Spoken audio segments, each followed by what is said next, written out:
All right, so this lecture is going to be about nearest neighbors algorithms in Euclidean and metric spaces. So in fact, I'll be covering a number of topics. So to begin with, so we'll have a short introduction about computing nearest neighbors. And then I'll be switching to basics, namely KD trees, which are efficient and elegant data structures to figure out nearest neighbors. The problem is that in computing nearest neighbors using KD trees, there are a number of caveats, pitfalls. And in particular, one may fail in capturing the relevant information, which is the reason why a number of alternatives were recently proposed. And so they go after the name random projection trees, essentially.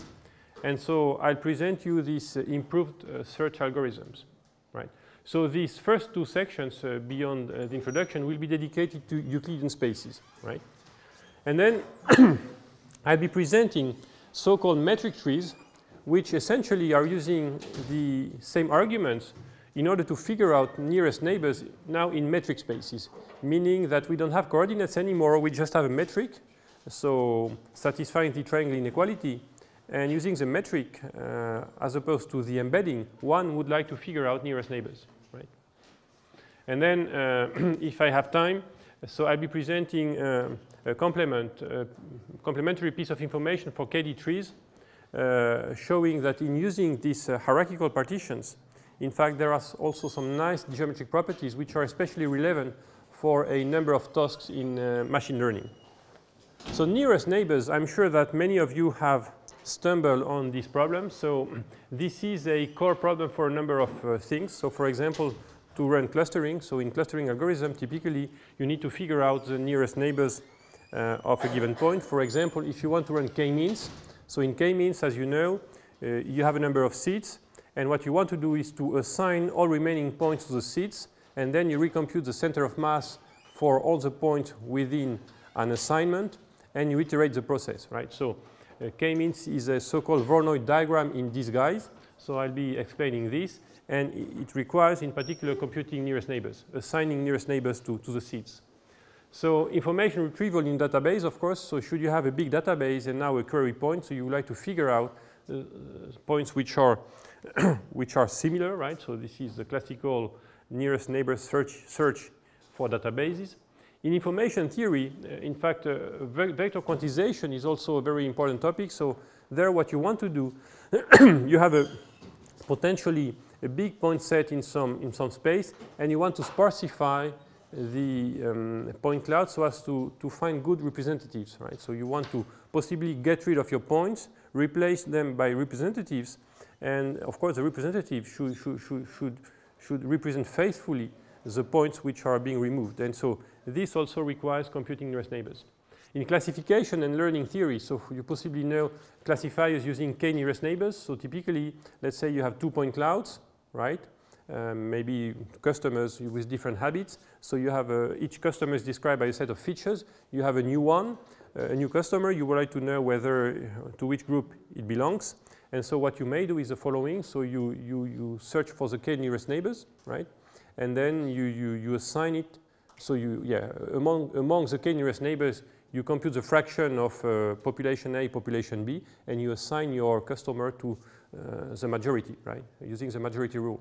So there is, in machine learning, also a very classical application of k nearest neighbors, which is regression, right? In regression, what you have a set of features, and you have a response variable. So typically a real valued variable, which you would like to estimate. So of course, you may do linear regression, but so by now there are more sophisticated methods. And so one of them is k nearest neighbors regression. So there what you do again, for your given point, you compute the k nearest neighbors and you average the response variable of these neighbors. And so this is your estimated value, right? And so there are a number of theorems, for example, in this particular case, which show you that if you're under some assumptions on the regularity of the response variable, and also if you're using the right number of neighbors, so typically it has to be super logarithmic sublinear, so then you will estimate your response variable faithfully. So these are some examples of applications requiring nearest neighbor algorithms. So to get started, let me explain very simply what this problem is about in the Euclidean setting. So in the Euclidean setting, you just have a point set. So these are the black disks here. And you have a new query point, Q. And of course, you want to find the nearest neighbor of Q, right? So intuitively, what you are going to do, you blow a sphere center on Q. And the first point which is being captured, here this NNQ guy, he's your nearest neighbor, right? And so this is just the problem which we want to solve.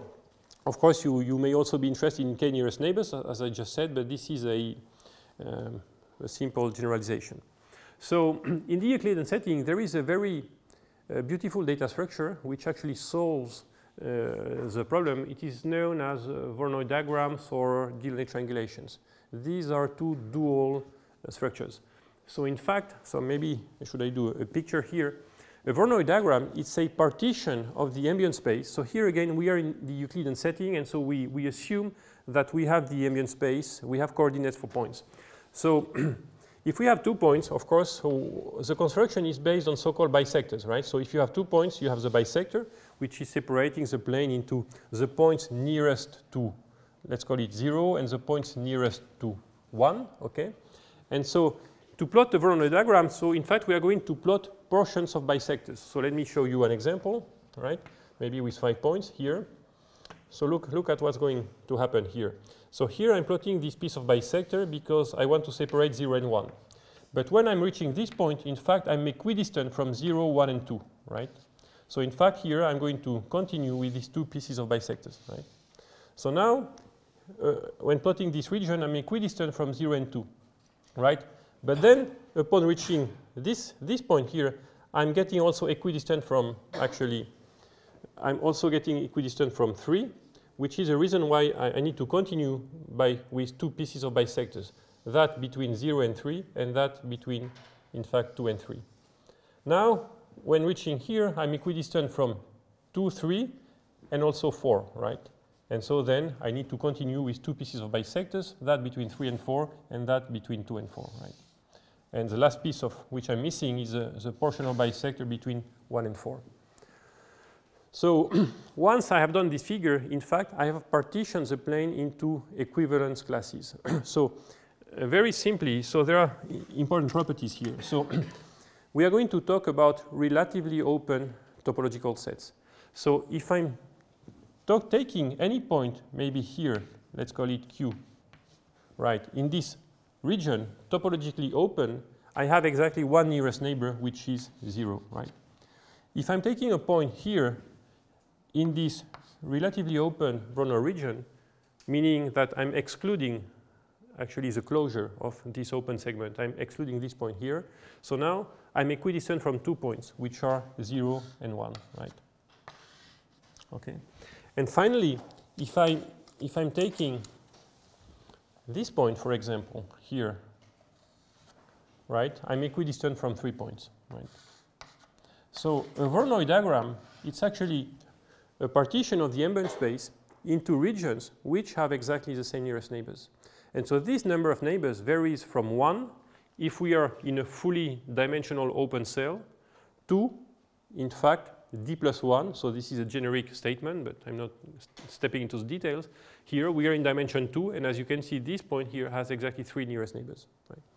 So this partition of the plane is solving, of course, the nearest neighbor problem. Why? Because if you take this Voronoi diagram for granted now, and if you pick any point, right, for example, this one, if you know how to locate the Voronoi cell containing this point, so then you are done, because you know that if you are in a fully dimensional, 2-dimensional region, you have one nearest neighbor. If you are sitting on a line segment, you have 2 nearest neighbors.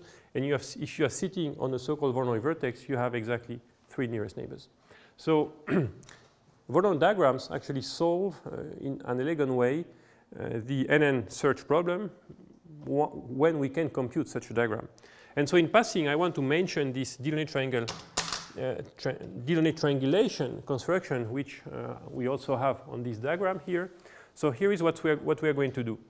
So the linear triangulation is a so-called simplicial complex, meaning that it has simplices. So a simplicial complex, it's like a Lego, right? So in this Lego, we have vertices. So they are in blue here, the original points, right? We have line segments. In fact, we have one line segment whenever there exists between them a Voronoi edge, right? Okay, so we have this line segment, this one, this one, this one, and also these line segments, okay? And so finally, we also have triangles. Why? I mean, the game is the one we already played to draw Delaunay edges. I said that we have one Delaunay edge whenever we have two Voronoi regions, fully dimensional, which intersect along a line segment. And so in fact, when three Voronoi regions intersect, we have a triangle. For example, the Voronoi region of 3, this guy, intersects the Voronoi region of 2, this one, together with the Voronoi region of 0. So the three regions intersect in this point exactly. And so in the Delaunay triangulation, and we have this triangle. Right? So if you have Voronoi, you have Delaunay, or vice versa. These are so-called dual data structures. Okay. So these constructions, they have a number of remarkable properties I'm not stepping into. In particular, they are very useful for people into engineering to define so-called meshes. If you have a complicated shape, you may actually discretize it into edges, triangles, tetrahedra, and so on and so forth, so as to, for example, simulate PDEs or the like on the discretization. So one way to solve the nearest neighbor problem using Voronoi diagram is the following. So I told you the problem is solved if you know how to locate the Voronoi cell actually of the query point. So here is one way to do it. So in fact, so let's assume that we are starting from a point. Our query point is Q, right? And so we need to locate the Voronoi region and then Q, right? This polygon actually containing Q. So to do so, we can do it very easily as follows. So you pick a random point in the Voronoi diagram or the Delaunay triangulation. So let's assume that we are going to start from P up there, upward, right? And then the algorithm does the following. So P has a number of actually neighbors. So the number of, for example, here 2.2 has 4 neighbors, right? 0, 1, 3, and 4. And so what I'm going to do is to check whether one of the neighbors from the current point, P, is nearest to Q as myself, right? So this is what is written. So you take your initial point, P, you check you collect its neighbors, and you check whether one of them is closer to Q.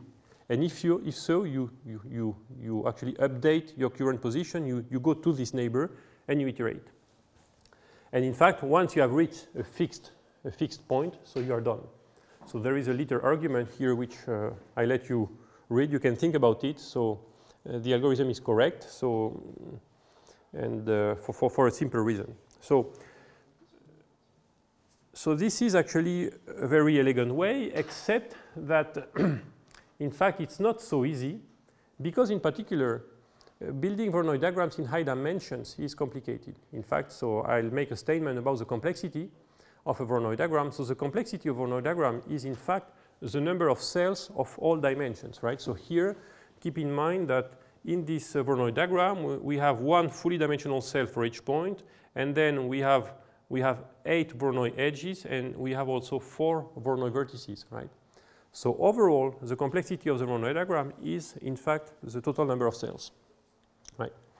So nevertheless, so in solving the nearest neighbor problem, there is an ideal wish list, right? The ideal setting would be the following. So if we have a data set or database containing endpoints, we would like to have a data structure also containing actually having a total size, let's say linear. So that would be ideal, right? And also, we should have a query time with sublinear complexity, meaning that for any query point Q, we would like to be able to find the nearest neighbor, ideally, let's say in logarithmic time, right? So in fact, the nearest neighbor strategy, which I just sketched using Voronoi diagrams in 2D, achieves precisely these requirements, right? It has linear size, and it can also be shown that one can design search algorithms taking an expected logarithmic number of steps.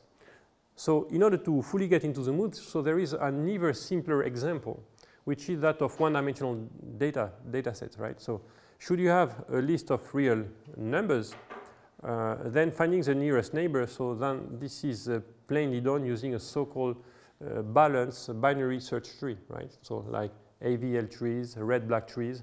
So for if you have such a set of n endpoints, so you can, in n log n time, you can actually build a balanced binary search tree which has logarithmic height. And then, of course, upon having a query point, so you just have to traverse the tree down, and so you find your nearest neighbor this way.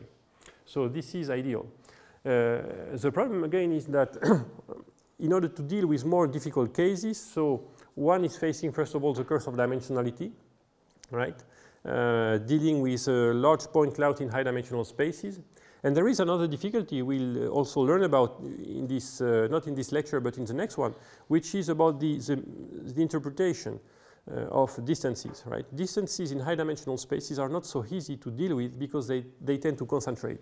And so this has to be handled with care, right? Because otherwise you may actually spend a lot of time finding nearest neighbors which in fact are not so meaningful. Okay, so to recap, so of course if you have a database, so the elementary option consists of actually, so you have your data set, so you don't do anything, you keep it as is, and whenever you have a query point, you inspect every single element, and so the data structure is just a list, right? And of course, so the query time is going to be linear because for each item you will be computing a distance which depends on the dimension, whence the query complexity d times n. So Voronoi diagrams, so in 2D I told you that this was the ideal setting because Delaunay or Voronoi in 2D, they have linear size, linear in the number of input points. And in fact, one can work out algorithms which have logarithmic complexity. So as soon as the dimension increases, so the complexity of Voronoi diagrams, or equivalently, the total number of simplices found in a Delaunay triangulation actually satisfy this upper bound here, big O of n to the d over 2 ceiling. So for example, if you have n points in dimension 3, so 3 over 2 ceiling is 2, right?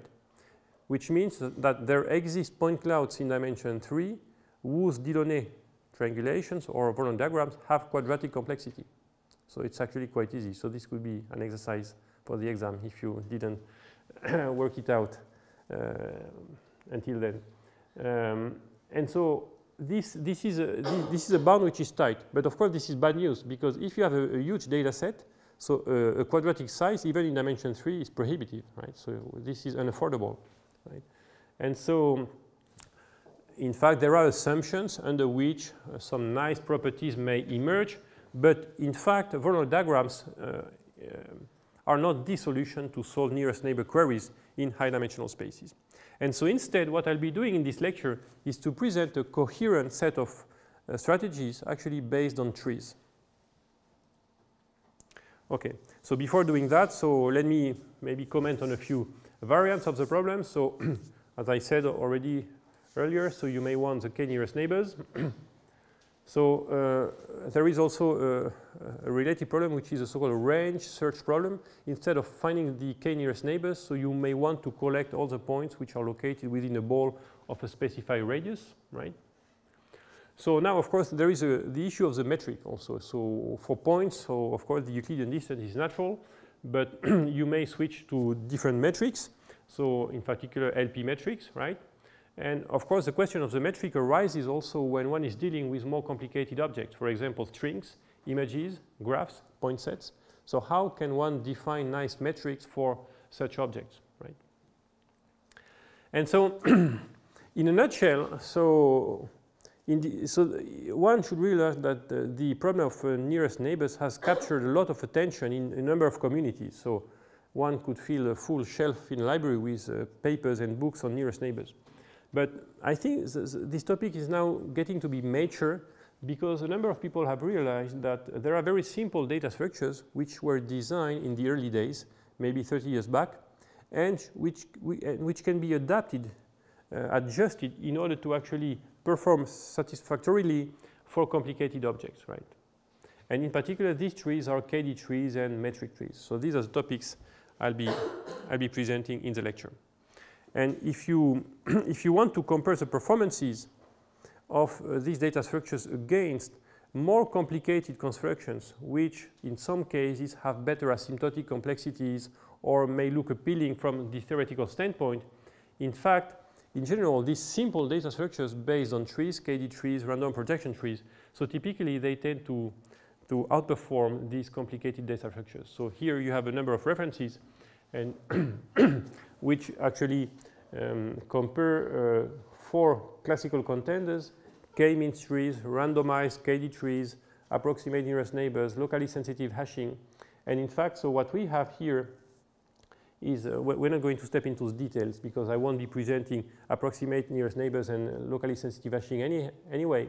But the take-home message here is that these simple data structures based on trees, K-means trees, randomized KD trees, so typically they tend to outperform all the other data structures, as you can see from actually these speed up curves here, right? So, and the very nice thing also about these simple data structures is that recently, so these are papers which are less than 2 years old, but I'll be presenting the results.